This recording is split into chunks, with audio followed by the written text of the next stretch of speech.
¿Cómo sintió el examen cómo es que se llama, compañero? Pues, Después de las 17 veces que ha visto esta materia, ¿cómo le fue? pues yo diría que no. No, pues pensé que me iba a preguntar cosas diferentes, profe. A lo que le pregunté muy fácil. Es que ya me dio pesar de verlo aquí tantos veces. No, mentiras. No, mentiras. ¿Alguien sintió que fue mal evaluado? ¿O realmente todos creen que se les preguntó lo que vimos? ¿Sí? Entonces, ¿por qué la embarran? ¿Te bloquean? Ya. Bueno, entonces vamos a seguir en esta cartera.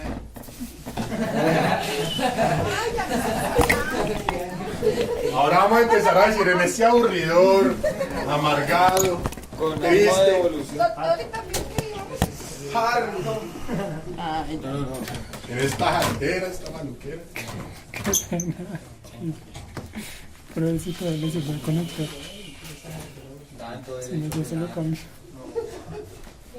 Es que yo empecé diciendo este excitante, chévere, agradable, bonito camino, pero con los resultados de ustedes ahora es en esta jartera, maluquera, aburridera. Bueno, vamos a hablar en serio de eso. Bueno.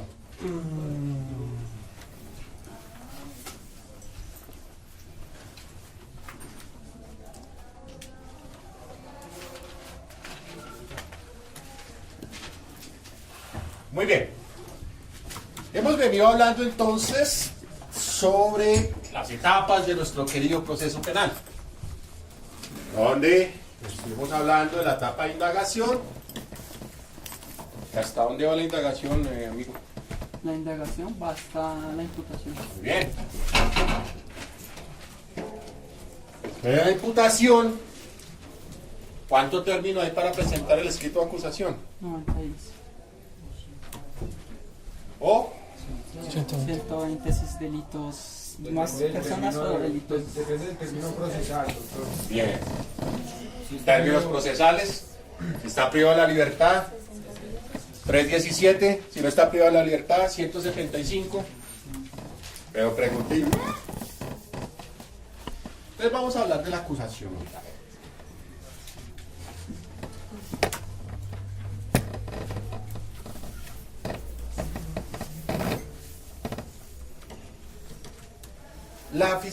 ¿Quién sería el titular para estructurar la acusación? ¿Sí? ¿Y qué garantías debe enterar o qué garantías deben estar consignadas cuando hay una acusación formal? ¿Qué se busca con ella?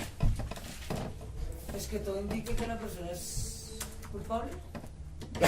No. Bueno, sí, eso quiere pasar la fiscalía, pues está en su derecho. Sí, claro. El problema es que no lo ha demostrado. Pero sí, pues, se está acusando es porque considera que puede ser responsable penalmente.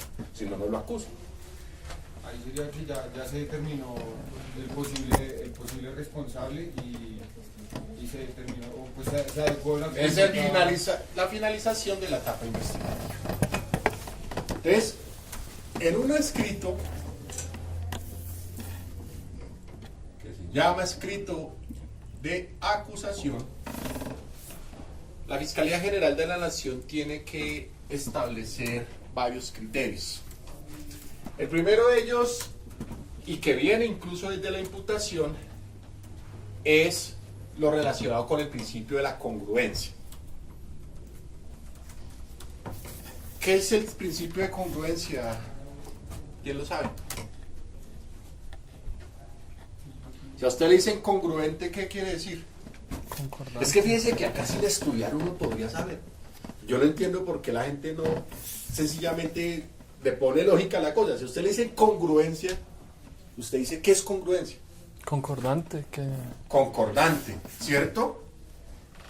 Y entonces a usted le dice que el escrito de acusación tiene que guardar congruencia con el juicio. ¿Usted qué interpreta? O sea, digamos que los hechos de los que se están marcando debe tener pues congruencia con lo que... Con lo que finalmente va a pasar en el juicio. Porque yo no puedo salir con unas cosas en la acusación y esperar el juicio decir otras. ¿Por qué? Pues sería incoherente Sí, y no pero... correspondería lo Claro, relacionado sí a está la cierto, acusación. eso es verdad, pero ¿qué afectaría? Pues el camino procesal. El debido proceso, el derecho de defensa. Oiga, si yo me voy a defender de esto que me acaban de decir, organizo toda mi investigación defensiva para ir a juicio a defenderme y dicen, no, ahora es esto. Ah. Es el principio de congruencia, va enfocado a que nadie puede ser sorprendido con modificaciones en cuanto a los hechos. Ya aquí, y es de la imputación, la Fiscalía General de la Nación tiene que tener claridad en los hechos, claridad fáctica. Y tiene que decirle al juez de garantías y al juez de conocimiento cuáles son los hechos jurídicamente relevantes. ¿Cuál es el error más común que comete la Fiscalía General de la Nación cuando tiene que establecer los hechos jurídicamente relevantes en un escrito de acusación? El error más común es que empiezan diciendo, la Fiscalía General de la Nación tiene conocimiento de una organización criminal. Y en esa organización criminal entonces hicimos unas interceptaciones de comunicaciones, escuchamos unos abonados, hicimos unos seguimientos pasivos de personas, finalmente hicimos un registro y allanamiento y en ese momento capturamos aquí al señor, ¿cómo es su nombre? Jason, que hace parte de la organización criminal. De esa narración que yo acabo de hacer, ¿qué perciben ustedes? Pues que tengo entendido que para mirar o interceptar llamadas tiene que pedirse de... No, nada, olvídese eso, Que estamos se hablando de señala congruencia que fáctica. que se señala que finalmente se está cometiendo delitos. O sea, al principio dice... La pregunta es, Sí, se no, busca una olvidémonos de organización. que ya es responsable, que no sé Sí, qué, no. no hay- Yo le hice esa narración, ¿qué dificultad o qué error ve usted ahí? No hay relación de la participación del que capturaron. O sea, que no hay hechos. ¿Cuáles son los hechos? ¿Hay hechos en lo que le acabo de decir? No, fulano de tal me dijo que hay una organización criminal. ¿Sí? Yo hice unas interceptaciones. Bueno, ¿a cómo son? A 1500, pero Uy. de chocolate Bianchi. Bueno, véndamelas todas ahí para el salón. Pero O sea, apúrele 2 Si no minutos alcanza, porque, apartada por la mitad. apúrele porque tengo afán. muchachos, tienen que... Entonces yo les digo eso. De eso que yo narré. A ver, silencio, por favor. Entregue eso en silencio. De eso que yo narré, ¿cuáles son los hechos? ¿Hay hechos? No. Solamente se Bueno, dice hay que- unos- O sea, sí hay hechos, pero no están ¿Cuáles relacionados. hechos? Dígame cuáles son los hechos. Que se hicieron unas interceptaciones. ¿Y eso es un hecho? Sí. No. No, Claro, eso porque fue sí. efecto, fue Eso efecto. es ahí está usted cometiendo el error muy común. Por eso no lo culpo, pero espero que en el examen lo embargue. ¿Hay cuáles hechos? ¿Cuál es el hecho? Pues, Vuelvo y repito, una organización criminal, fulano de tal es miembro de esa organización criminal, hicimos unas interceptaciones, hicimos unos seguimientos pasivos, hicimos un allanamiento y él es el responsable. Pregunta, ¿cuáles son los hechos? Profe, ¿no está narrando como tal que están haciendo una investigación sin hechos? No hay hechos. Es el primer error común, es que se confunden actos de investigación con hechos jurídicamente relevantes. Eso que les acabo de decir son actos de investigación. Pero ¿qué es lo relevante de los hechos? Los resultados y cómo esos se encajan en una situación delictiva. Entonces, sería distinto decir lo siguiente. Tenemos un conocimiento de una organización criminal dedicada al hurto de automotores. De acuerdo a interceptaciones telefónicas, pudimos detectar que los miembros de la organización lo componen estas personas. Estas personas tienen un modus operandi consistente en tomar taxis de servicio público, y una vez toman el taxi son intimidados los conductores, los hacen tomar una bebida que los hace perder la conciencia, les hurtan el producido y les roban el carro. En ese modus operandi tenemos establecidos 4 eventos relevantes. El día 5 de marzo del año 2018, el taxi de placas DPP fue tomado por este ciudadano, donde una vez aborda el mismo, lo intimida, le hace tomar una bebida, le quita su vehículo y tal. El día tal, la misma banda opera con el taxi tal en el sector de tal lado, donde esta persona toma el taxi, intimida al conductor, le hace tomar la bebida y le quita el vehículo y su producido. ¿Ahí qué estamos hablando? De hecho, ya está Claridad consumido. de los hechos. Correcto. Entonces fíjese la diferencia entre actos de investigación y hechos jurídicamente relevantes. No se trata de consignar en el escrito de acusación las actividades investigativas, sino se trata es de qué se ha concluido en las mismas y cómo estos se acomodan en unos hechos que usted quiere demostrar en el juicio. Entonces ya como defensa digo, está diciendo que usted es miembro de organización criminal, participó en 4 eventos de 4 hurtos de 4 taxis, producido bebidas, no sé, escopolamina además, en los días tales y tales y tales. Yo ya tengo claridad qué es lo que ustedes están acusando. Entonces, es importante que ahí se estructura la congruencia desde la imputación en los hechos. Los hechos no pueden ser modificados durante el proceso. Tienen que ser los mismos que se estudian en el juicio. No pueden cambiar. Lo que sí puede cambiar es la calificación jurídica de esos hechos. ¿El agravante? Calificación jurídica. ¿Cuál agravante? ¿Quién dijo agravante? Yo, ¿Cuál agravante? pues, o sea, como la interpretación de si es... ¿Cómo esos hechos se estructuran en un tipo penal? ¿Eso qué es? Tipicidad. La adecuación de un comportamiento en una norma prohibida. Eso puede cambiar. Entonces yo puedo empezar diciendo en la imputación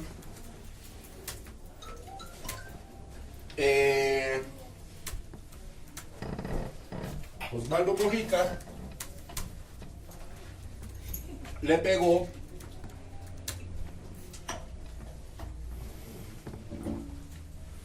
al señor Jason 4 golpes en el pecho y le causó unas heridas en los brazos con arma blanca.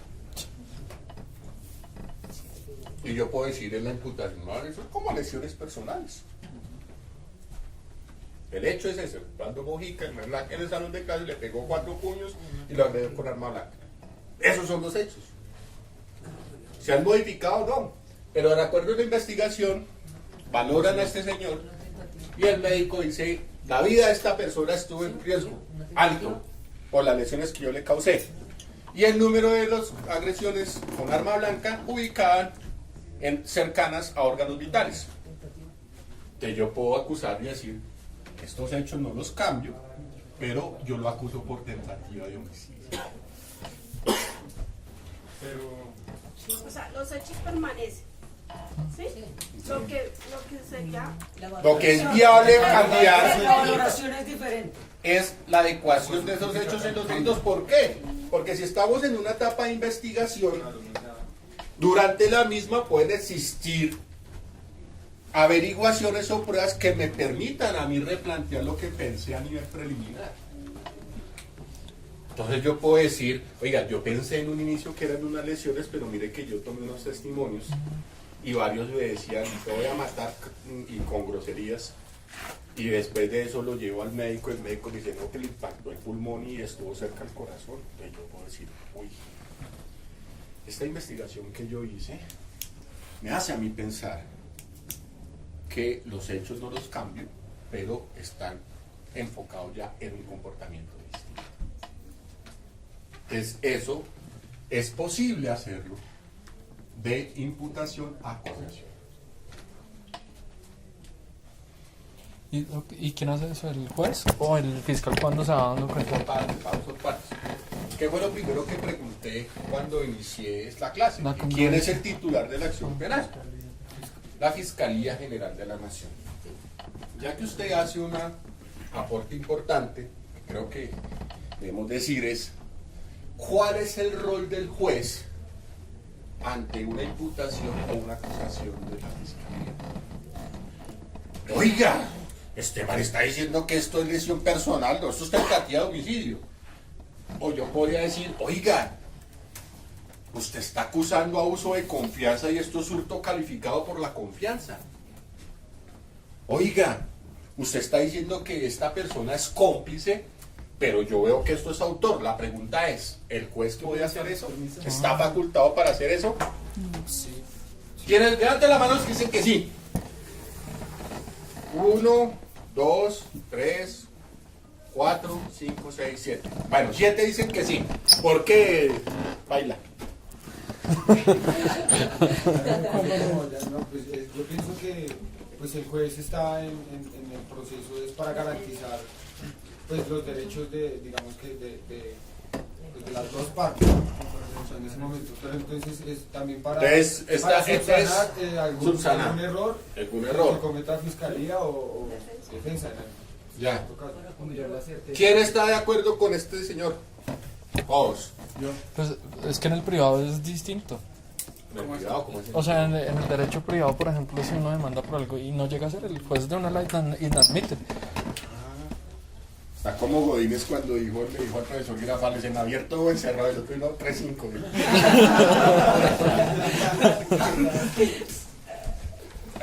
¿Quién no está de acuerdo con que el juez pueda hacer eso? Mi amigo, ¿cómo es? Jason. ¿Usted también? ¿Quién más? Oiga, hay unos que ni para un lado ni para el otro, ¿no? Son más neutrales que Suiza. Más neutrales que Suiza. Mejor dicho, no levanto la mano porque no es porque no tengan posición, sino es que me preguntan. Yo sí, pero no quiero contestar. ¿Quién? Bueno, entonces 2 dicen que es posible hacerlo. Que no es posible hacerlo. Aquí mi amigo y aquí mi amiga. Sí. Bueno, ¿y quiénes no quieren que les pregunten? Levanten la mano. Qué sincero es el señor. Bien. ¿Por qué? Pues yo creo que bajo el principio de imparcialidad que tiene que tener el juez no puede irse hacia un lado, y además, como se ha dicho anteriormente, el fiscal es el que está en toda la acción penal, es el investigador. Ok. Bien, entonces vamos a tomar la posición aquí de mi amigo. Eso está muy paila. Entonces, si usted hace eso, dice, oiga, qué pena fiscal, pero eso es tentativa de homicidio, no lesiones personales, yo le voy a decir, oiga, señor juez, pero ¿cómo así? Entonces 2 contra 1, o sea, usted le está diciendo cómo hacer su trabajo, señor fiscal. Usted está interviniendo para que él me haga más gravosa mi situación, para que yo tenga que responder por delitos mucho más graves. ¿Cuál es su imparcialidad? Profe, pero usted ¿Por decía qué razón? que tenía que ser congruente. Entonces congruente, pero los hechos. Es que los hechos, por eso aclaré que la congruencia se predica de los hechos, no de la calificación jurídica. Los hechos son los mismos. Le pegué a este señor los puños y le di con arma blanca. Esos son los hechos. ¿Han cambiado? No.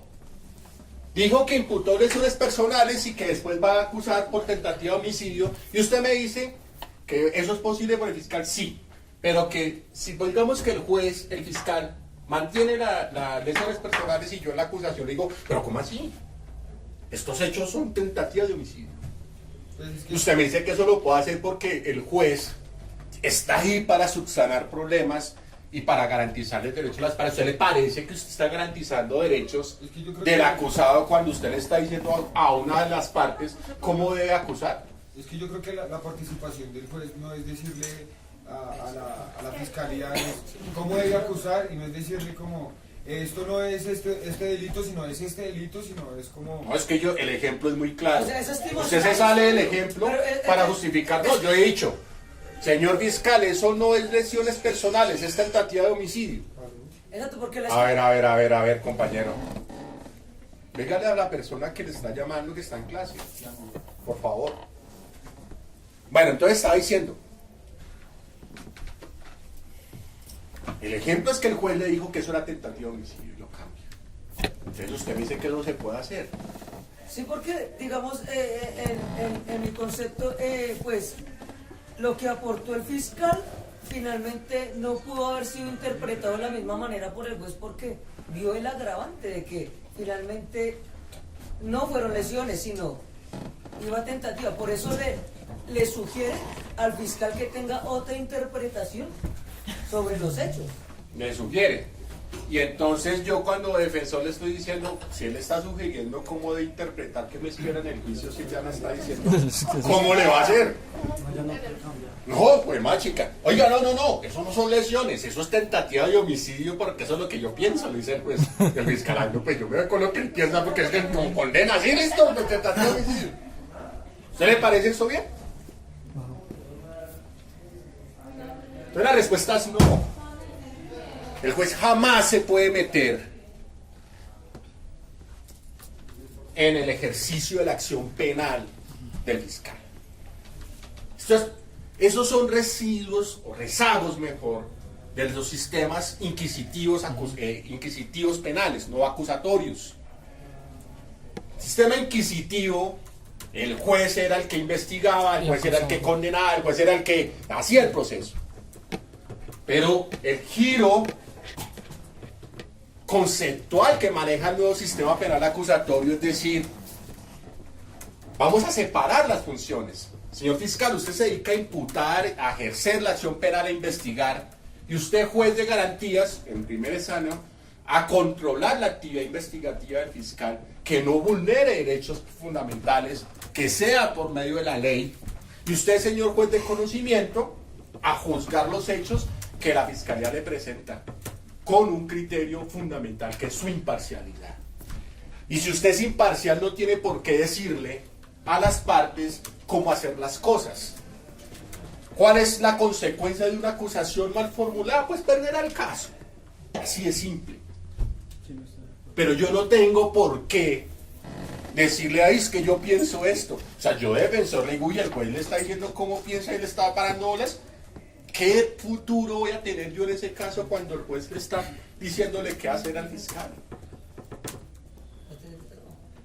Entonces, el principio, la formulación de acusación y la calificación jurídica que esos hechos haga el fiscal es su problema, no es del juez.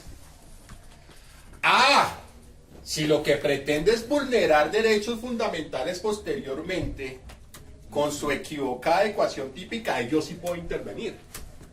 Entonces, si por ejemplo en CM de imputación, el señor dice que hay tentativa de homicidio y uno observa que son lesiones personales, uno se queda callado. Pero si el señor quiere que yo le imponga medida de aseguramiento por eso, entonces yo ya voy en el escenario de ¿qué? ¿Cuál es el primer concepto de estudio en medida de aseguramiento? No, la diferencia de autoría. Que se trabaje el indicio contingente de otra cosa, de la diferencia de autoría. Entonces, ¿yo qué tengo que decirle a ellos? Aquí estos elementos que usted me presenta no me permiten inferir que aquí haya tentativa de homicidio, sino me permite a mí inferir que hay una conducta de menos gravedad. Por lo tanto, podría empezar en el escenario de medida de aseguramiento, abstenerme de mandar a alguien privado de la libertad bajo una acusación que no comparte el juez. Entonces, yo le podría decir, aquí la inferencia es de lesiones, y entonces el criterio de necesidad de lesiones varía que el criterio de necesidad de tentativa de homicidio. ¿Por qué? Porque la pena, por ejemplo, no puede estar por debajo de los 4 años y por factores objetivos del artículo 313 no sería susceptible una privación de la libertad en la cárcel, por ejemplo. Entonces, yo podría esto. En la acusación pasa lo mismo. Que acusó un delito. Bueno, ¿cuál va a ser la consecuencia? Yo no lo puedo condenar por eso. Qué pena, fiscal. O sea, la única consecuencia que no se interprete como debe ser el hecho es que se pierda el caso. Pero ya no puede haber intervención por parte del juez. No puede haber intervención. Eso es lo que se llama control material de la acusación. El juez no puede hacerlo. El juez solamente puede hacer un control formal de la acusación. ¿Y qué son formalidades? Pues que estén los testigos bien establecidos, que los hechos sean claros. Yo no le puedo salir aquí a decirle al tipo, no, es que hicimos unas interceptaciones, unos seguimientos de personas, hicimos un allanamiento y usted está acusado de tentativa de homicidio. Esos son actos de investigación, por eso al iniciar la clase les dije, error común, llenar escritos de acusación con actos investigativos y no con los resultados de los mismos que generen unos hechos para comunicárselos al señor. Distinto a lo que dije. En la Universidad de Ideas, un profesor llegó enojado porque le fue mal a la gente en el parcial.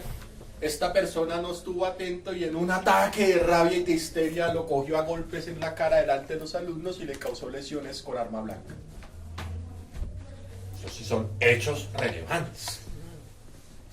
El día tal, hoy estamos aquí a 29. ¿A qué horas? A las 5, a las 3 de la tarde con 45 minutos. Ahí hay unos hechos, circunstancias de tiempo, de modo y de lugar, de unos hechos concretos. No decir, no, es que yo intercepté el teléfono de fulano, tomé unas muestras de no sé quién, hice un seguimiento y usted es tentativa de homicidio. ¿Cuáles son los hechos? No, pues eso es lo que hice ahí. No. Entonces el deber es establecer hechos jurídicamente relevantes en la acusación y adecuarlos a una situación jurídica que puede ser sujeta de variación entre imputación a acusación. ¿Por qué? Porque se sobreentiende que el término investigativo, desde la imputación a la erradicación del escrito, que fueron ¿de cuántos? Dependiendo de los términos procesales. 90 días, podríamos y pensar. 60 días. Exacto. Esa evolución de esos días de investigación puede llevar a que el fiscal, después de esas investigaciones, conlleve a que la situación sea distinta a la que inicialmente pensó a nivel preliminar. Entonces, yo dije, valore, no, eso fue lesiones. Ese profesor está chiflado y le pegó. Pero después los escucho a ustedes en entrevistas, vengo a la universidad, hago una inspección, ustedes me dicen, no, el tipo le daba fueron como 5 puñaladas, después veo el dictamen de medicina legal, lesiones ubicadas en órganos vitales, yo podría decir, no, un momento, tentativa de homicidio. Y el hecho es el mismo. ¿Lo cambié? No. Entonces, conclusión. La modificación de los hechos, la modificación en principio de congruencia jamás puede ser fáctica, o sea, de hechos. Puede ser, ¿qué? Jurídica. ¿De acuerdo a la evolución de qué? De la investigación. ¿Alguna pregunta, alguna duda? Porque después pregunto en el examen eso y ¿alguien tiene alguna duda? Bien. Entonces,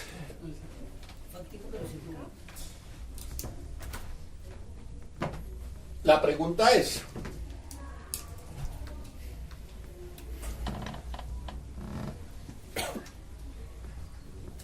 una vez entonces se haga la relación de los hechos jurídicamente relevantes, aquí también hay una situación importante, sustancial, y es que el escrito de acusación tiene que consignar, los aspectos formales, identidad, fecha de nacimiento, plena ¿qué? Identificación de la persona que está siendo sujeto de acusación, hechos jurídicamente relevantes, y empieza lo que se llama el descubrimiento probatorio. Y ahí sí, cuando hablemos de descubrimiento probatorio, vamos entonces ahí sí a decirle, mire, tenemos 4 entrevistas de qué, de 5 del señor, de la señora. Tenemos una valoración de un médico forense que valoró la integridad de esta persona y encontró las lesiones.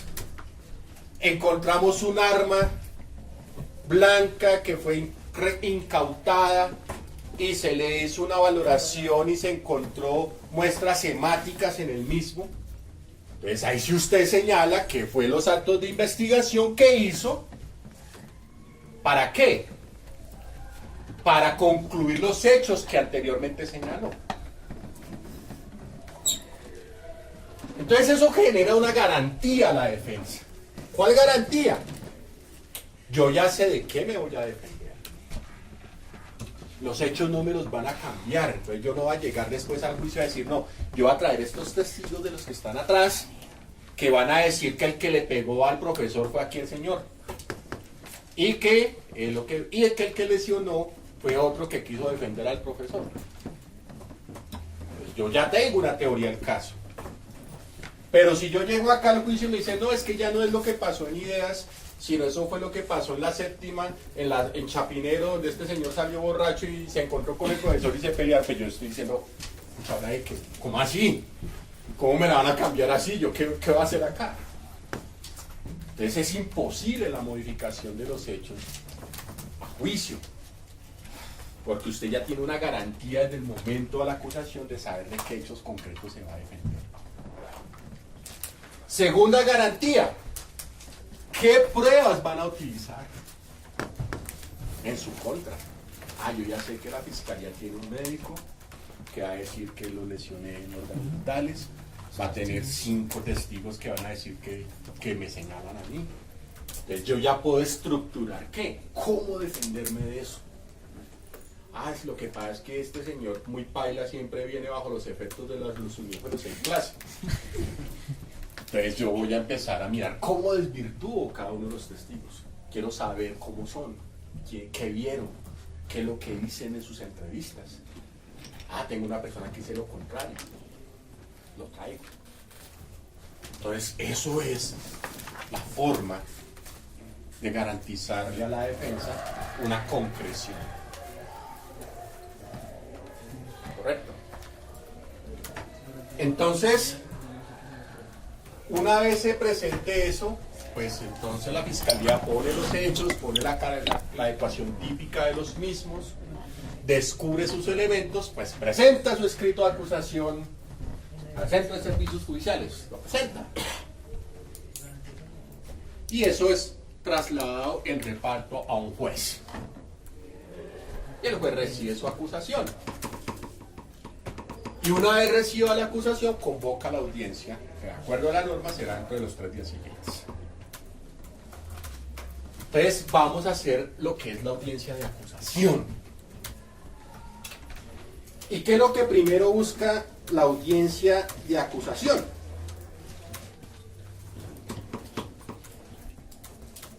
Artículo 339 del Código de Procedimiento Penal.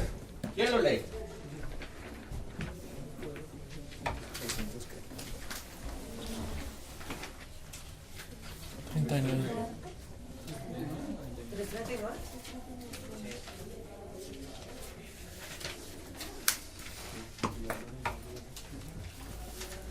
Trámite, profe.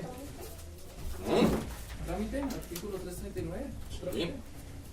Artículo 339, trámite. Abierta por el juez la audiencia, ordenará el traslado del escrito de acusación a las demás partes. Concederá la palabra a la Fiscalía, Ministerio Público y Defensa para que expresen oralmente las causales de incompetencia, impedimentos, recusaciones, nulidades, si las hubiere, y las observaciones sobre el escrito de acusación, si no reúne los requisitos establecidos en el artículo 337 para que el fiscal lo aclare, adicione o corrija de inmediato. Resuelto lo anterior, concederá la palabra al fiscal para que formule la correspondiente acusación. El juez deberá presidir toda la audiencia y se requerirá para su validez la presencia del fiscal, del abogado defensor y del acusado privado de la libertad, a menos que no desee hacerlo o sea renuente a su traslado. También podrán concurrir el acusado no privado de la libertad y los demás intervinientes sin que su ausencia afecte la validez. Muy bien. Entonces, de esa lectura que hicieron aquí el compañero, ¿qué es lo primero que ustedes deducen que busca la acusación una vez en el trámite? Que se cumpla con las garantías procesales para poder... Siga. Siempre con las garantías procesales para poder continuar con el proceso. ¿Y qué garantías procesales? Pues que no se le vulnere ningún derecho, que... ¿Cuáles derechos? Al debido proceso. Muy bien, ¿qué más? ¿Y cómo se percibe que se tenga que se debe garantizar el debido proceso? Entonces, lo primero que hay que analizar es, lea la primera parte. Vuelva a leer la primera parte. Artículo 339. Trámite. Abierta por el juez la audiencia, ordenará el traslado del escrito de acusación a las demás partes. Concederá la palabra a la Fiscalía, Ministerio Público y Defensa para que expresen oralmente las causales de incompetencia, impedimentos, recusaciones, nulidades. Pare ahí. Entonces, ¿qué es lo primero que vamos a revisar? Incompetencia. Entonces, un criterio del debido proceso es que a usted lo juzgue un juez competente. Entonces, si ustedes para la próxima clase van a leer los artículos, los capítulos de competencia territorial y funcional y los conceptos de jurisdicción. Competencia. Y jurisdicción. Entonces, lo primero que hay que mirar es, ¿usted sí es el juez competente? Entonces, los criterios de competencia son ¿cuáles? Territoriales y funcionales. Entonces, si por ejemplo los hechos tuvieron ocurrencia en Bogotá y van a presentar entonces la acusación en Cartagena, pues le van a decir a usted, qué pena, pero usted no es el juez competente a nivel territorial para hacer esta acusación. ¿Y por qué resulta incompetente y por qué resulta complejo hacer una acusación en otra ciudad? ¿Por qué? Porque todos los testigos van a estar en Cartagena, van a tener que trasladarlos, el defensor tendrá que venirse si vive allá a Bogotá. Generan unos criterios inconvenientes e indeseables en el proceso, aunque esa regla no es absoluta. Más adelante vamos a explicar por qué muchas cosas ocurren, se pueden ver casos de otras ciudades en Bogotá. Entonces hay que mirar que esta persona o el juez que lo va a juzgar no esté inmerso en ningún criterio de incompetencia, sea funcional o territorial. O por ejemplo, un delito que sea competencia de un juez penal municipal y va a ser juzgado por un juez penal del circuito. Pues, ¿qué delitos son de competencia municipal? Por ejemplo, inasistencia alimentaria. Llega ante el juez de circuito, el señor juez, usted no es competente para conocer ese delito. Es competente un juez municipal. Entonces, incompetencias. Ahora, el segundo concepto es impedimentos. ¿Y cuáles son las causales de impedimento? Resulta que la fiscal es la esposa del juez. Entonces llega y dice la fiscal, y usted defensor, no, pues mire, si la esposa del juez me jodí, pues, imagínese. Va a decir la esposa aquí, como mi contraparte, la esposa del juez, si llega y pelee contra eso. No, y si me absuelve a ese tipo, lo cogen a escobazos en la casa después la mujer. Entonces la norma, la ley, tiene previsto unas circunstancias que atentan contra la imparcialidad de un funcionario y que deben ser sujetas de impedimento. Vamos a leerlas. Artículo 56. Primero, que el funcionario judicial, su cónyuge o compañero permanente o algún pariente suyo dentro del cuarto grado de consanguinidad civil o segundo de afinidad tenga interés en la actuación procesal. Entonces, ¿qué pasa? Simple interés. No, resulta que al que le robaron la plata en una estafa es mi mamá. Y usted es el fiscal. Y yo soy el juez. El juez. Ojo que esto se aplica a los jueces. Yo, entonces usted va a decir, mierda, pues, no tengo interés porque imagínate que me den una platica y se la tumbaron. No. Segundo, que el funcionario judicial o su cónyuge, compañero permanente sea pariente dentro del cuarto grado de consanguinidad civil o segundo de afinidad del apoderado o defensor del apoderado de alguno del defensor o de alguna de las partes.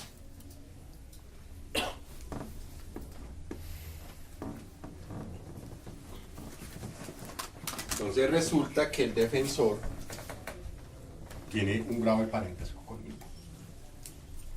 Mi hermano, mi primo.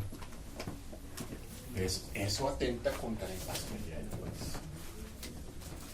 Tercero, que el funcionario haya sido apoderado o defensor de alguna de las partes o haya sido contraparte de cualquiera de ellos o haya dado consejo o manifestado su opinión sobre la materia del proceso.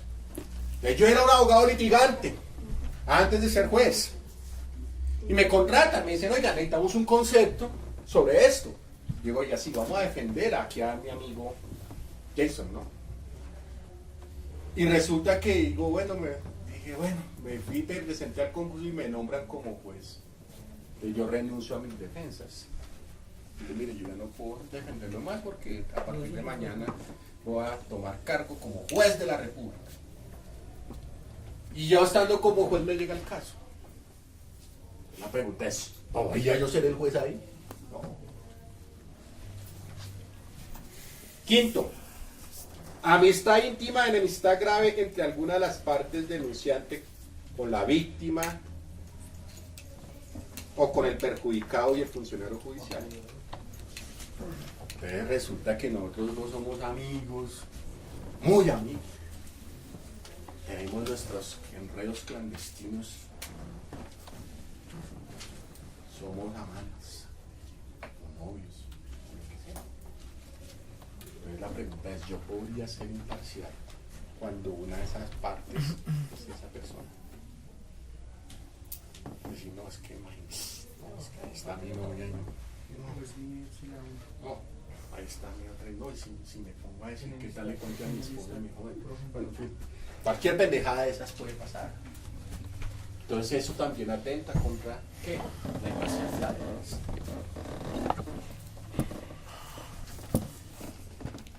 Que el funcionario haya dictado providencia o de cuya revisión se trata, hubiese participado dentro del proceso, o su cónyuge, o compañeros, o parientes cercanos. Típico ejemplo claro es que yo fui juez de control de garantías y le impuse medida de aseguramiento al tipo. Y después me nombran de circuito y me llega ese caso a mí para hacer el juicio. Ya conocí, tomé decisiones al respecto. Dije que él tiene que ir a la cárcel. Pues yo no puedo ser el juez que le haga el juicio. Y ahí están todas. ¿Qué se pretende entonces con eso?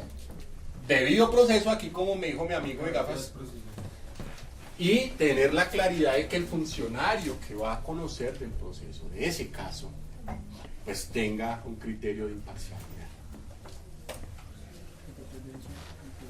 Entonces, ahí está la figura del impedimento. Después, ¿qué sigue? La recusación. ¿Sí? ¿Qué es la recusación? Cuando una de las partes, lo que hace Uribe, Lo que hace Uribe. pues que dice que los jueces están impedidos, o sea, una de las partes dice que el juez es el que está impedido, que tiene ahí cosas. ¿Y que tiene ahí cosas como así? Pues, o sea, intereses en el proceso. Entonces, por eso se debe declarar impedido, pero como el juez no lo hace, pues lo recusa. Muy bien, eso es. ¿Qué ocurre? El impedimento parte de la premisa de que el funcionario lo reconoce unilateralmente. Entonces yo recibo la acusación y si observo una de las causales que están acá, pues yo tengo que decir, mire, yo no puedo conocer este caso porque esa es ni una causal de impedimento y la argumento y la explico. Esa es la recusación. No, Sí, impedimento. ¿Qué pasa? ¿Qué ocurre si usted como parte sabe una causal de impedimento que el juez no reconoce y no la dice? Entonces ahí opera el fenómeno de la recusación. Oiga, señor, pues usted debe de apartarse del caso porque está en una causal de impedimento. Y terrible que a un juez le digan eso y que no la haya reconocido previamente. Así, pues madre, se dieron cuenta que tengo musa. El defensor lo sabe. No me van a matar en la cara. Yo no la reconozco. O sea, fíjese cómo puede ser la honestidad del funcionario. Punto. Entonces, dice, yo no reconozco el impedimento ni por el chiras, porque aquí se me viene el mundo encima, me quedo callado. Pero si la parte lo conoce y lo puede soportar de alguna manera, lo puede recusar. Aquí a muchos jueces que dictan clases les toca declararse impedidos porque les han llegado tutelas de alumnos de la universidad, entonces les toca de una decir que... Están impedidos. Pero eso tampoco puede ser caprichoso al juez. Entonces, cuando hay una recusación, lo conoce ¿quién? El superior jerárquico. Tribunal. Se trata de juez de circuito. Y revisará si efectivamente usted está en una causa de impedimento. Después de impedimentos dice impedimento, recusación, nulidades. ¿Qué pena? ¿La recusación solo se puede dar con el impedimento o también con la incompetencia? No, ojo que son dos cosas diferentes. Solo con el impedimento. Ojo que son dos cosas diferentes. La incompetencia usted la puede declarar o se la puede plantear la parte. Usted no es competente por esta razón. Puede haber incompetencia territorial o funcional o incluso puede haber conflictos de jurisdicción. Yo tuve un caso, los hechos eran los siguientes. Un retén policial le pide el pare a una motocicleta. Y la motocicleta hace caso omiso al pare de ese retén policial y emprende una huida. Los agentes policiales persiguen la motocicleta. ¿Correcto? Y uno de los parrilleros de la motocicleta hace unos disparos al aire. Y eso lleva a que los agentes policiales pidan apoyo a las patrullas que estaban por el sector. Escucha ese apoyo otra patrulla y una policía. Se encuentra la motocicleta yendo de frente y la señora coge el arma y ¡pum! Dispara y mata al parrillero. Entonces el primer problema a resolver en la acusación era si había jurisdicción ordinaria o era un acto propio del servicio de policía para que fuese sujeto por la justicia penal militar. Entonces ahí es un conflicto de jurisdicción que se trata de ¿qué? De subsanar en los conceptos de ¿qué? Incompetencias por jurisdicción. Y el Consejo Superior de la Judicatura, que es el que resuelve los conflictos entre jurisdicciones, estableció que yo tenía que conocer el caso por la justicia ordinaria. Y lo conocí. Lo mismo pasa cuando dicen, no, es que esos son un cabildo indígena y es que las reglas de los indígenas es que allá lo cogen a palo y a no sé qué vaina, y eso hace parte de la jurisdicción indígena. Entonces, lo mismo, conflicto por jurisdicciones para establecer si es la autoridad indígena o la autoridad ordinaria la que debe conocer el caso. Eso se conoce en conjunto, todo esto que estoy explicando, el saneamiento del proceso. Enfocarlo bajo los cauces de la legalidad, del debido proceso. Ahora, nulidades. Todas estas payasadas que hicieron anteriormente, que explicamos, y que no las aprendieron, pero ya no me puedo seguir desgastando, me toca seguir adelante. Pueden haber ocurrido irregularidades sustanciales que permitan establecer que vicie el proceso de la nulidad. Y entonces, ¿qué busca una nulidad? Aquí, amigo. Quitar el proceso. ¿Quitar el proceso? No. Que se retrotraiga y se sanee y ahí sí siga seguir. su curso. Correcto. La embarraron en la medida de aseguramiento porque resulta que por alguna loca razón la medida de aseguramiento la impuso el juez de oficio. No la pidieron nunca y lo mandó a la cárcel. ¡Ay, no, para acá! Es que retrotraer la actuación, corregir la misma y seguir de nuevo. Eso es lo que busca la nulidad.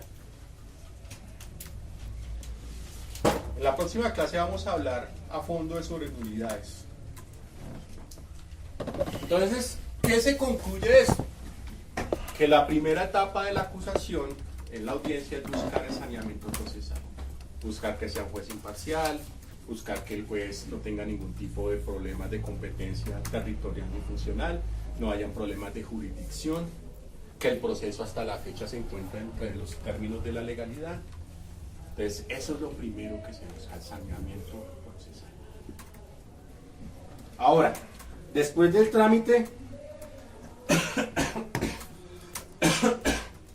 sigue observaciones al escrito de acusación.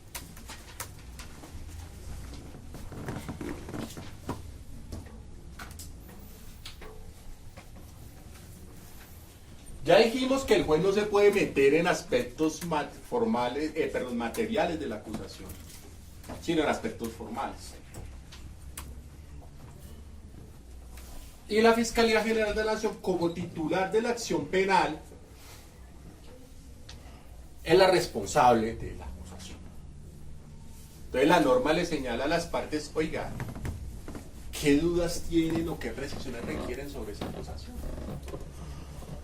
Entonces las partes, la defensa le puede decir, mire, a mí me parece que ese delito no se estructura por esta y esta razón. El representante víctima le puede decir, no tenemos claridad sobre las direcciones de los testigos en su descubrimiento probatorio. Otra persona dice, oiga, ¿qué me claridad los hechos? Porque usted está diciendo que en una entrevista, pero dice que dice la entrevista.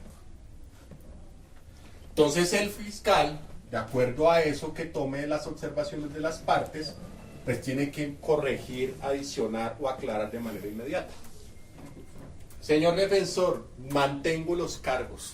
Realmente considero que esto es tentativa de homicidio. Señor de representante, la dirección del testigo que falta en la carrera séptima 1701.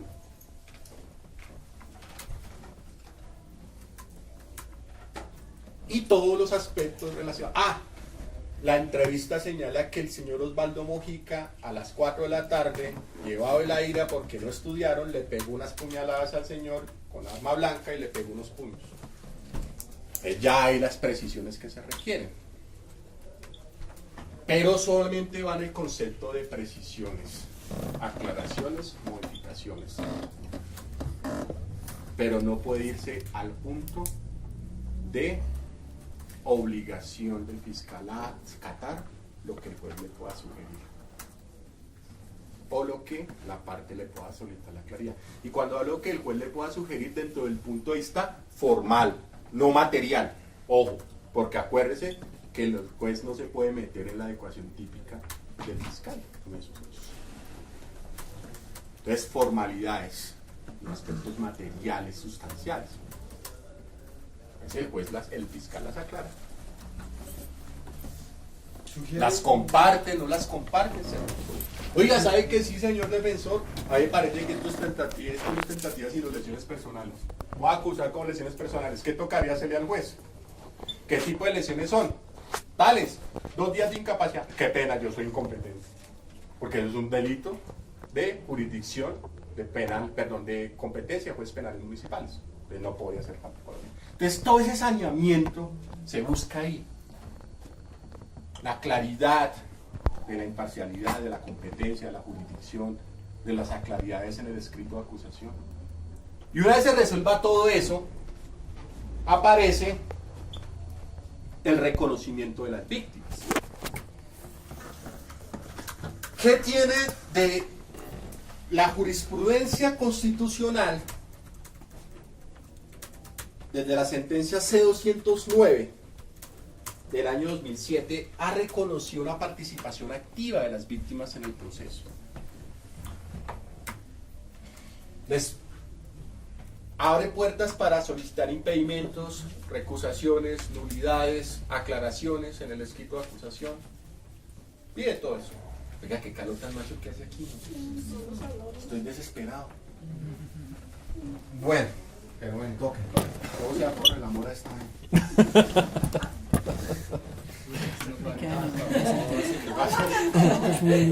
Le creímos harto. No, esto está muy harto. Qué calor. Es la 209, ¿cierto? Hagámosla. 509. Yo le he entendido 109. Hagamos la clase afuera. Hagámosla acá afuera. Allá donde la señora de los tintos. Ya tomando cerveza. Bueno, entonces, ¿en qué yo? ¿Qué sabe? Reconocimiento de víctimas. Entonces, hagamos este ejercicio y el que me logre deducir este problema, le voy a poner 5 en el segundo examen. Concéntrese. ¿Cuál es la inconveniencia del artículo 340 de que esté redactado posterior al 339? ¿Por qué razón? Es inconveniente y hay un error legislativo en este punto.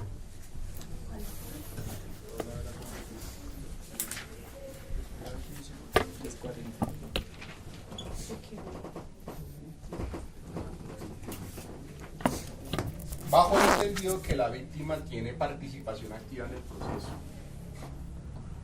puede pedir impedimento, recusaciones, incompetencia o nulidad. Si tiene esas facultades, ¿por qué es inconveniente que el 340 esté posterior al 339?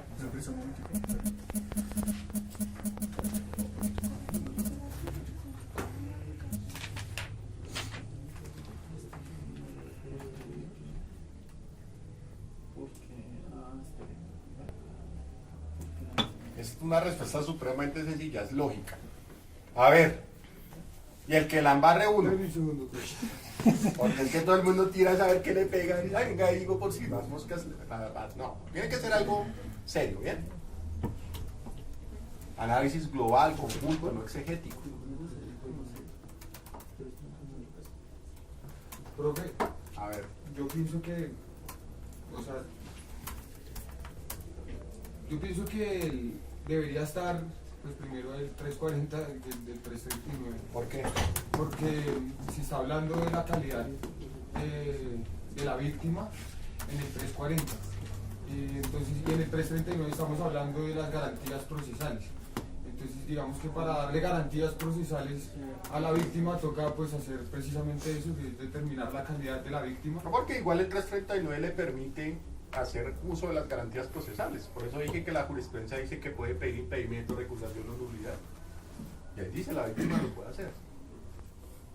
Pero está cerca.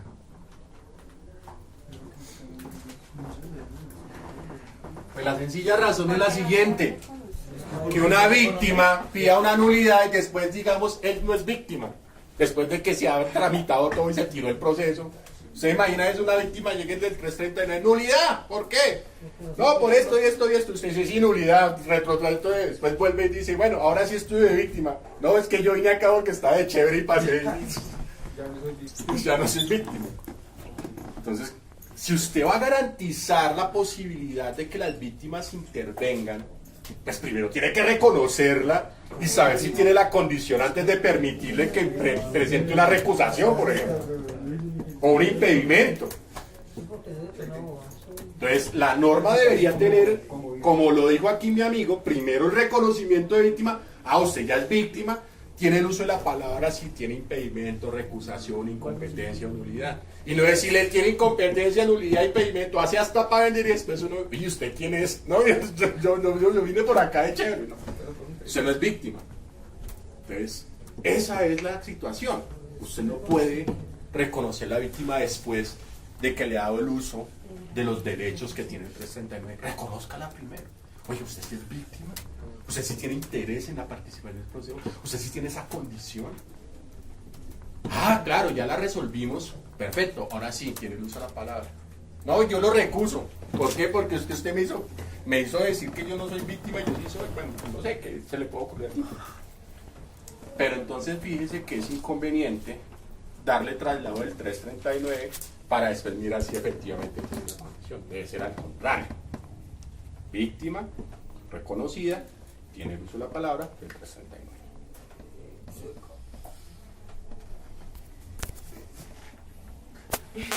Ya una vez se hace el reconocimiento a víctima, la víctima tiene un deber y es el descubrimiento probatorio con la fiscalía. ¿Cómo descubre la fiscalía probatoriamente? De lo que hemos hablado, compañera. ¿Cómo se hace el descubrimiento probatorio de la fiscalía? Pues inicia a mencionar los materiales probatorios, todos los que tienen que ver con el elemento probatorio. Contenido de la acusación y unos anexos. Lea por favor el artículo 337. Bueno, no sé cómo pueden venir a clase sin código, ¿no?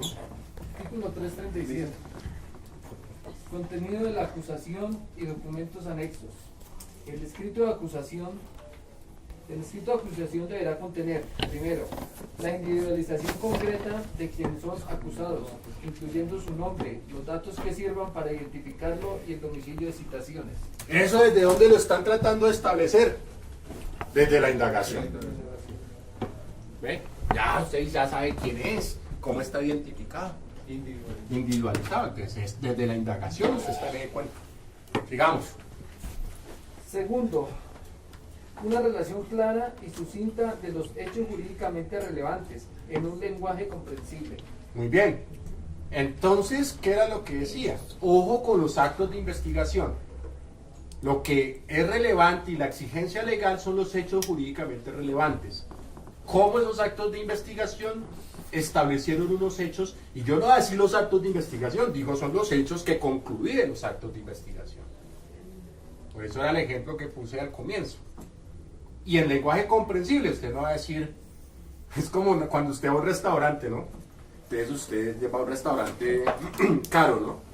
Entonces le pasan la carta y uno dice, Lo más barato. extremidad distal de cochinillo a las finas hierbas, 70.000 pesos.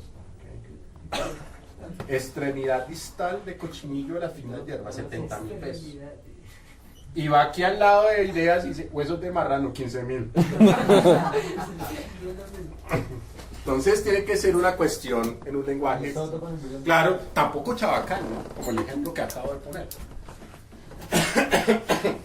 Pero tiene que ser un lenguaje claro y comprensible, y tienen que saber una cosa que es importante, y es que el escrito de acusación no solamente va enfocado al defensor, sino va enfocado al acusado. ¿Sí? Entonces yo no le puedo decir, si el problema no es con el profesor de Ideas, sino el problema es con una persona habitante de la calle, decirle, el día tal del mes tal, usted, válido de un artefacto cortopunzante, hizo unos lances que le generaron una lesión en el parietal izquierdo del cerebro y le fracturó la quinta vértebra intercostal, generando un shock hipovolémico que le generó un ensangramiento agudo que llevó entonces al deceso. Pues, bueno, man, ¿qué entendió? No, ni idea, ¿qué es eso? ¿Qué? ¿Se murió? No sé, ¿qué pasó? No, tendría que decirle, día tal, usted con un arma cortopunzante, un cuchillo, atacó al ciudadano tal, generándole 4 heridas de arma blanca en su manía. ¿Entendió? Pues sí que le di chumbimba. No le va a decir, usted le dio chumbimba a este. No, no. Pero sí estamos hablando de unos términos claros, no enfocados, obviamente, únicamente en el abogado, sino también en el ciudadano común. Ciudadano que pueda entender claramente lo que nos están acusando. Sigamos. La extremidad del cochinillo a las finas hierbas. El nombre y lugar de la citación del abogado de confianza o en su defecto del que designe del Sistema Nacional de Defensoría Pública. ¿Eso qué? La materialidad del derecho de defensa formal.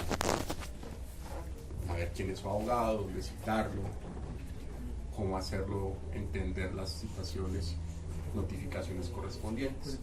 Sigamos. 337. Cuarto, la relación de los bienes y recursos afectados con fines de comiso. Muy bien. ¿Qué es el comiso? ¿Quién sabe qué es el comiso?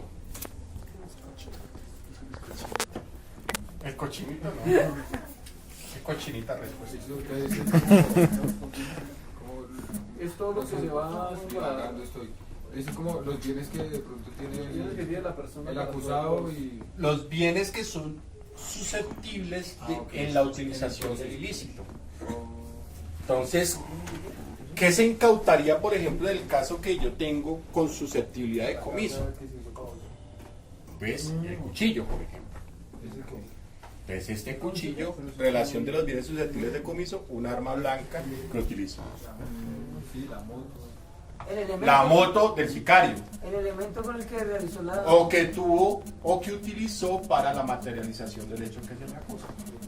Porque los bienes que son utilizados con el fin de cometer el delito, el Estado tiene el interés legítimo de quitar su propiedad. Por ejemplo, el tiquete aéreo de la mula. Por ejemplo, el cuchillo en el homicida. Por ejemplo, el arma de fuego en el homicida. Por ejemplo, los CDs piratas en el delito de ¿qué? ¿Cómo se llama ese delito?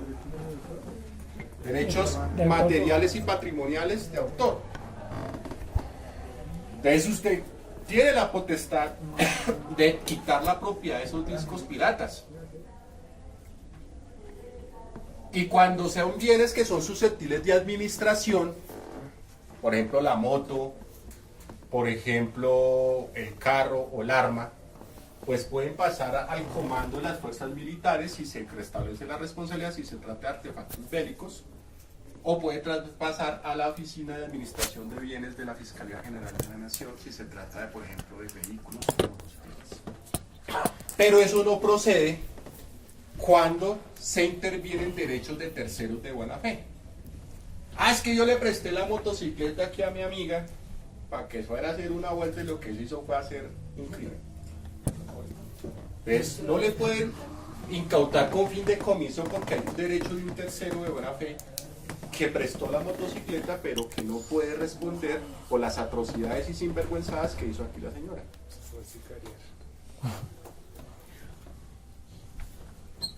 Entonces eso, a eso se refiere el comiso.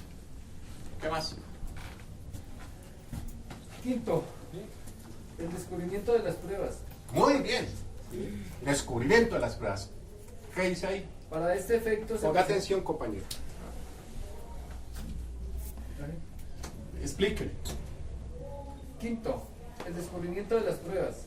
Para este efecto se presentará documento anexo que deberá contener a. Los hechos que no requieren prueba. B. La transcripción de las pruebas anticipadas que se quieran aducir al juicio, siempre y cuando su práctica no pueda repetirse en el mismo. C. El nombre, dirección y datos personales de los testigos o peritos cuya declaración se solicite en el juicio. D. Los documentos, objetos u otros elementos que quieran aducirse, junto con los respectivos testigos de acreditación. E. La indicación de los testigos o peritos de descargo indicando su nombre, dirección y datos personales. F. Los demás elementos favorables al acusado en poder de la Fiscalía. G. Las declaraciones o deposiciones. La Fiscalía solamente entregará copia del escrito de acusación con destino al acusado, al Ministerio Público y a las víctimas, con fines únicos de información. Bien. Entonces el descubrimiento se materializa con un escrito anexo a la acusación donde se consignan todas esas vainas que usted acabó de leer. ¿Correcto? Primero, hechos que no requieran prueba. ¿Quién sea un ejemplo de eso? No. Ah, no, flagrancia no requiere prueba. ¿Por qué no? O sea, si usted tiene una persona que captura en flagrancia, usted no trae al policía que lo capturó como prueba para que le diga al juez. Esos hechos que no requieren prueba, se podría decir que son como los hechos deducibles. No deducibles. O sea, o los hechos claros. O sea, Es lo que se llamaba en el derecho civil y algunos otros el hecho notorio. Entonces, por ejemplo, vamos a juzgar al presidente de la República. La pregunta es, ¿se haría necesario traer el acta a la posesión del Congreso para acreditar su condición? Es donde estamos juzgando al señor Iván Duque, presidente de Colombia. Es un hecho tan notorio, tan abiertamente conocido, que no requeriría aprobarse. Pero solo se da como, digamos, en Sí, cosas de ese extremo. personas públicas. No, ni siquiera en personas públicas cualquiera. Estamos hablando de una cosa a un nivel supremamente amplio, grande. Porque no faltará en Colombia quien no sepa que... El presidente de Colombia... Y nos falta el atortolado aquí en clase que dice que fue el profesor que lo se la montó, que lo hizo caer en pánico, bueno, lo que dicen siempre. un incendio sería. No. Pues Ni sería- siquiera las noticias, los medios de comunicación, o las noticias de los medios de comunicación no son hechos notorios. ¿Por qué? Porque las fuentes periodísticas no son sujetas a verificación por parte de la verdad judicial. Entonces ustedes dicen, no, salió es que Arismendi dijo, condénelo. ¿Cómo así que Arismendi? Eso es un hecho notorio, no olvides. Ojo con eso, estamos hablando de cosas supremamente excepcionales. No, pues es que yo me refería al incendio como. No. Como un hecho de piromanía, por así decirlo. ¿Sí? No, entonces, no, es que aquí la noticia salió que hicieron un incendio en la Universidad de Ideas y usted está acusado por incendio, que es un tipo penal, revisa. No, pero ¿por qué noticias? Es que yo no Bueno, entonces, ¿de dónde? noticia de un incendio, sino me refiero al. O sea, la magnitud que genera el incendio, exacto, o que sea, se nota. al daño que se ha hecho y que se note, y es un hecho notorio de que se hizo un daño y de que de verdad pasó el incendio. O sea, No, porque es que lo que pasa es que usted está, no es necesario pero es que usted está probando la existencia del hecho, pero acuérdese que usted no tiene que probar la existencia del hecho, únicamente tiene la responsabilidad. No, si hubo un incendio, ¿qué fue? Ah, no, ya probé. Por el humo. ¿Cómo fue? No, pero ahí hubo humo. No, usted, su investigación va enfocada a decir cuáles fueron las causas del incendio, quiénes son los posibles responsables del mismo, y no llegar a decir, no, yo pruebo con un hecho notorio, ¿qué pasó? Ahí está el humo. No, o sea, no, por Dios. Uy, qué pena, Parrita. Sigamos, amigo. Vuélvame a recordar. Parrita, sígale leyendo. No, es que sin código vienen acá y... O sea, yo podría decir acá que Ricky Martin es un... No, profe, ya terminó ahí. Entonces, cuando estamos leyendo, pues no voy a leer sobre el anexo del escrito de acusación, del descubrimiento probatorio. Entonces, el escrito de acusación deberá contener, primero, la individual. No, estaba hablando del escrito anexo al escrito de acusación que debe contener hechos que no requieren prueba. ¿Qué más? La transcripción de las pruebas anticipadas que se quieran. ¿Qué es la prueba anticipada? ¿Qué es la prueba anticipada? La que se aporta.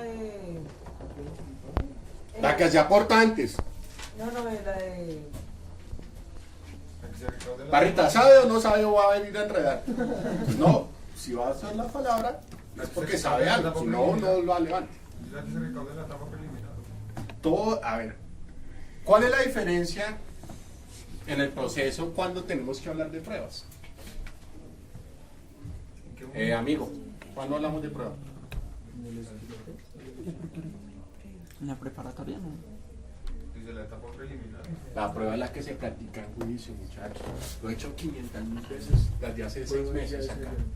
Llevo 12 meses acá hablando esa pendejada y no se la he aprendido. Acuérdense que lo otro son elementos materiales probatorios, evidencia física, información legalmente obtenida. Pero el concepto prueba se toma en juicio. ¿Con los principios de qué? De inmediación. El juez mira la práctica de la prueba. Lo otro es recolección de elementos de prueba. Entonces, si le están hablando de prueba anticipada, ¿usted qué debe entender? Que son elementos de prueba. Oh, pero ¿cuál es el elemento de prueba? Si estoy hablando de prueba. Que se hizo antes de que se aportó antes del juicio. ¿Qué se aportó antes del juicio? En una etapa antes del juicio, el juez Pues lo que hizo fue, digamos que, declarar la prueba o hacerla... Declarar la prueba no, porque, pues le digo, prueba se habla, usted ordena prueba en preparatoria, entre comillas ordena prueba, pero el concepto de prueba es un concepto de práctica en el juicio. Usted está pidiendo que le practiquen ¿qué? Elementos probatorios, evidencias físicas, informaciones. Pero si yo pienso que anticipada sería entonces en una etapa anterior ¿Qué? a la del juicio. ¿Qué? Para preanticipar. O sea, es que el juez... No, ¿qué es pena anticipada? Sí, una pena antes de una prueba antes del juicio. Que se necesita legalizar, por así decirlo. ¿Legalizar qué? Esa prueba, o sea, que... Pero que pruebas en juicio, hombre. ¿Se va a legalizar qué? Una información que obtuvo en una base de datos. ¿Va a legalizar qué? Una incautación de unos elementos con fines probatorios que obtuvo en un allanamiento. Pero eso no es prueba. Prueba se constituye en juicio. Pues el ejemplo clásico de la prueba anticipada es la siguiente. Ejemplo clásico de prueba anticipada.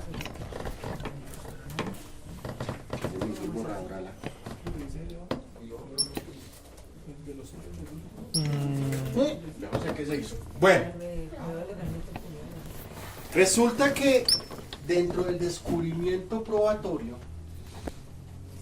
o dentro de la imputación,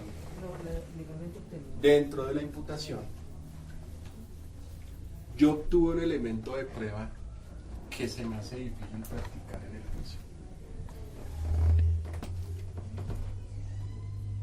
Y si se me hace difícil practicar en el juicio, yo tengo la potestad de practicarla antes del juicio. Ejemplo. Resulta que el hecho de la tentativa homicida aquí el señor solamente fue percibida por doña anciana decrépita, como dice Martín de Francisco. Doña anciana vio el homicidio o la tentativa. Y yo, doña anciana, yo sí vi. Y me dice el médico, pero el problema es que doña anciana tiene 4 días de vida. Doña anciana va a fallecer porque tiene una enfermedad terminal. ¿Qué ocurre? Más o menos ya estamos organizando la funeraria y todo, porque mira, doña anciana quiere escoger su ataúd y todo. Y pidió las medidas y ella dijo, yo quiero esto. Y lo están organizando porque ella se va a morir en 8 días por una situación médica clara. Entonces yo digo, pues pucha, ¿qué hago? Porque si yo le tomo solo una entrevista y llevo la entrevista de juicio, ¿eso qué es? Le doy 5 al que me dé esa respuesta. Prueba de referencia. No, si es que me provoca hacerlo el profesor Girafales, sentarme a llorar ahí. No es gracioso. En serio que no es gracioso. Entonces, ¿qué pasa? Como es imposible condenar básicamente con prueba de referencia, sino que debe ser la práctica del testimonio de doña anciana, donde yo voy a observar su credibilidad, la forma de sus respuestas. Pero la señora se muere en 8 días, entonces yo puedo buscar una prueba anticipada. Y es ante un juez de control de garantías hacer el testimonio de doña anciana citando al abogado. Y guardo ese testimonio. Él le da la parte de la prueba anticipada, amigo, mi sargento.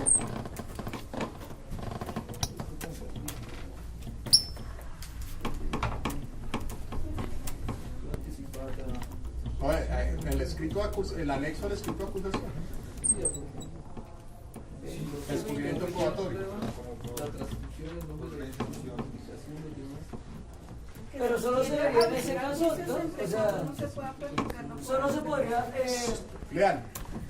La transcripción de las pruebas anticipadas que se quieren aducir al juicio siempre y cuando su práctica no pueda repetirse en el mismo.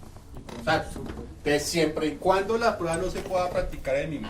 Resulta que llegó el momento del juicio oral y yo en la descubrí el testimonio de doña Anciana y contra todos los pronósticos doña Anciana no murió.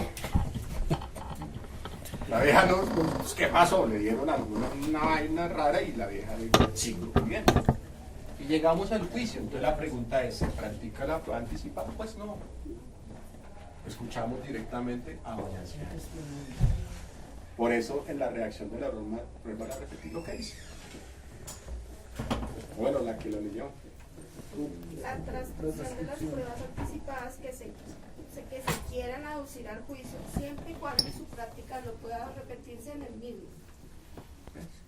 O sea que si se le toma el testimonio, ¿ese se anularía? Pues el testimonio que se le toma ya No se tomaría, sino se se valoraría que se tome el juicio. Pero si muy por el contrario, doña Anciana sí murió, pues ya tenemos un testimonio anticipado que se podría escuchar en el juicio practicado ante otro juez. Eso es la prueba anticipada. Sigamos. ¿Qué más dice? El C.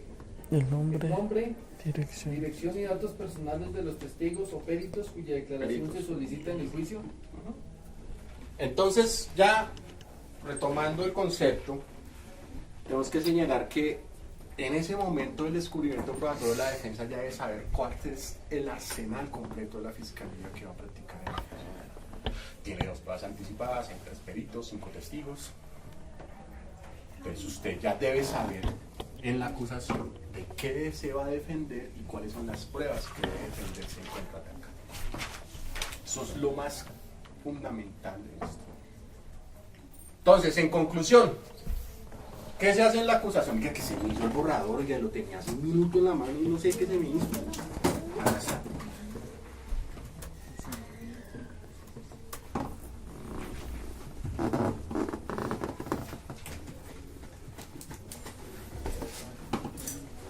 Entonces, ¿qué busca la acusación? Primero, garantizar congruencia. ¿Por qué? Porque la acusación ya no puede modificar el nomen juris de la acusación. Ya no puede decir otra vez, ahora después acusa por tentativa de homicidio, después aquí otra vez, no, lesiones. No. Esto garantiza ya la inmodificación jurídica. Y la práctica es inmodificable desde la imputación. O sea, así nunca se puede tocar. Entonces en la acusación ya hay una definitiva adecuación jurídica de los hechos. Bien. Segundo. ¿Quién dijo control material? Control material de la... ¿Qué es eso? Pues es... Repite como un loro y no sabe. El control material es que el juez no se puede inmiscuir en el ejercicio de la adecuación típica del fiscal. Lo he dicho durante toda la clase. Pero es eso, realmente. Es que usted no le puede decir, no, es que son lesiones, es que eso es tentativa, eso no es una cuestión que le compete al juez. ¿Listo? Entonces, se garantiza la congruencia. Segundo, saneamiento del proceso. ¿Qué? Competencia, impedimentos, recusaciones, nulidades, para garantizar que debido proceso, como dijo, como es Parritas.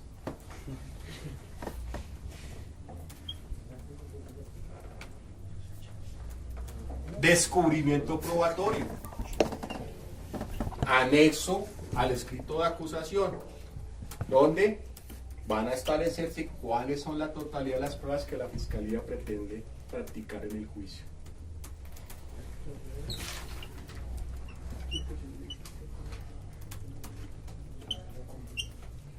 Entonces esas son las finalidades de la acusación. Y esto es lo que formalmente inicia la etapa del juicio. ¿Dudas, preguntas? Pregunten sin pena, en serio. Así sea una payasada, pregunten, por favor. Hay ahí empieza la etapa de juicio. O sea, ahí. Ujú. ¿Quiere el código? ¿O no lo trajo? No tengo código. ¿No tiene código? Gracias, doctor. 336. Ya lo tengo acá. ¿Qué dice arriba del 336? Requisitos formales, capítulo primero. Y arriba. Libro tercero, el juicio, título primero de la acusación. El libro tercero, el juicio. Por eso acá dice muy claro el código. Libro tercero, el juicio. La etapa de juicio, la estructura del proceso no se debe entender con el juicio oral como tal, sino se entiende desde la acusación, como etapa de juicio. Lo anterior es etapa preliminar y etapa investigativa. Por eso hablábamos de la indagación, después la investigación y después el juzgamiento, como etapas. Y los criterios que se los pregunto en el parcial y que usted no lo supo es inferencia de autoría al momento de la indagación, medida de aseguramiento e imputación, probabilidad de verdad al momento de formular la acusación y convencimiento más allá de toda duda razonable al momento de la sentencia. ¿Se acuerda? ¿Cuál es su pregunta? Perfectamente de acuerdo. Se la va a volver a preguntar el otro examen, seguro se le olvidó. No, seguro se la respondió exacta como la... Preguntas, muchachos, preguntas. Profe, por favor. en los impedimentos se puede dar durante todo el proceso. O sea, digamos, si yo descubro que más adelante usted sale con la fiscal. Lo que pasa es que, ojo, una cosa, los impedimentos no pueden ser posteriores buscados. Entonces yo diga, ay, me tocó el caso de Samuel Moreno, un caso terrible, no, yo como sea me va a levantar a la fiscal. No. Entonces ya no es un impedimento, sino es una situación de buscar el impedimento. El impedimento tiene que ser algo irresistible, algo sincero, algo espontáneo. No puede ser buscado, maquinado. ¿Correcto? Entonces yo no puedo decir, uy, yo no quiero tener ese juicio, me va a conquistar la fiscal como sea, y empiezo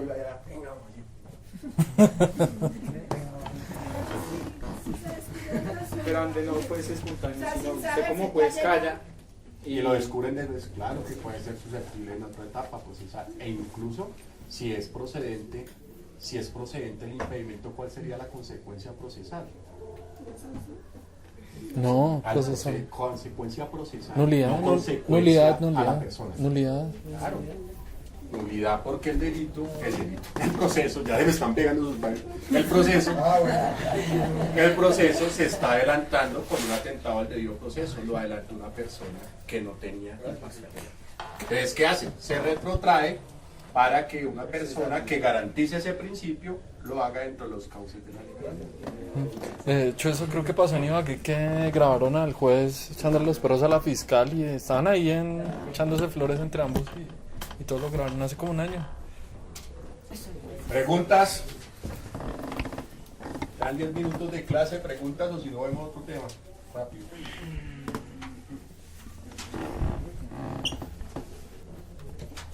¿Cómo es tu nombre? Alejandra. Alejandra. Cuando las observaciones del escrito, usted dijo que se le mencionaban al fiscal las precisiones, las aclaraciones, ¿cuál fue la otra? Aclaraciones, precisiones o modificaciones. Entonces el fiscal, por ejemplo, en el artículo dice adiciones, correcciones o aclaraciones al escrito de acusación. Es un fiscal puede decir, oiga, ¿sabe qué? Si usted tiene razón, voy a modificar esto. Pero no es algo que lo vincule, no es algo que lo obliga. Es una observación. Como el fiscal puede decir, no, yo mantengo las cosas como están y así voy a juicio. Es su problema. ¿Correcto? Pero el juez puede hacer observaciones al escrito de acusación. ¿Puede hacer observaciones al escrito de acusación el juez? ¿No? No. Correcto. Eso es lo que puede hacer. Formalidades del escrito. más no materiales sustanciales de los hechos, ni de la calificación jurídica. Entonces yo sí le puedo decir al fiscal, oiga, ¿cuál es la dirección de este testigo? ¿Cuáles son las direcciones del abogado? ¿Cómo es la cédula del ciudadano que está acusando?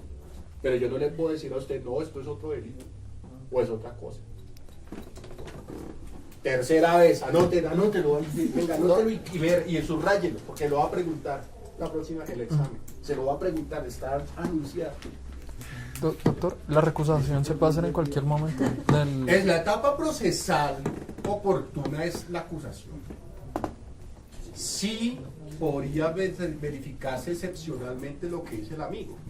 Oiga, es que al momento de la acusación desconocíamos esto, pero ahora tengo unas situaciones que a la fecha nos permiten concluir que usted está en una causa diferente y se la plantea. ¿Y cuál es el trámite, doctor? O sea, ¿se pasa directamente al superior jerárquico o se le... Al superior.